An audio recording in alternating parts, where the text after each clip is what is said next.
रस्त्यांवरील वाढते अपघात आणि बेशिस्त वाहन चालकांमुळे होणारे अपघात रोखण्यासाठी केंद्र सरकारने केंद्रीय मोटार वाहन कायद्यात महत्त्वपूर्ण बदल करत कडक भूमिका घेतली आहे. नव्या तरतुदीनुसार एका वर्षात 5 वेळा वाहतूक नियमांचे उल्लंघन करणाऱ्या चालकांचा परवाना आणि वाहनाची नोंदणी कायमस्वरूपी रद्द करण्याचा निर्णय घेण्यात आला आहे. नव्यानं लागू करण्यात आलेल्या या नियमांची अंमलबजावणी सुरू झाली आहे. सतत नियम मोडणाऱ्या रिपीट ऑफेंडर्समुळे अपघातांची तीव्रता वाढत असल्याचे लक्षात आल्यानंतर हा निर्णय घेण्यात आला.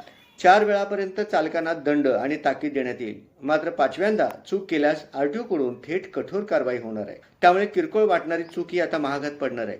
दरम्यान कारवाईपूर्वी संबंधित चालकाला आपली बाजू मांडण्याची संधी दिली जाणार असून चुकीची कारवाई झाल्याची भावना असल्यास वरिष्ठांकडे अपील करण्याची तरतूद आहे. मात्र सीसीटीव्ही आणि डिजिटल पुराव्यावरून नियमभंग सिद्ध झाल्यास कोणतीही शिफारस ग्राह्य धरली जाणार नाही. शासनाकडून याबाबतचा GR प्राप्त झाला आहे. त्यानुसार इथून पुढे त्याची अंमलबजावणी सुरू झाली आहे.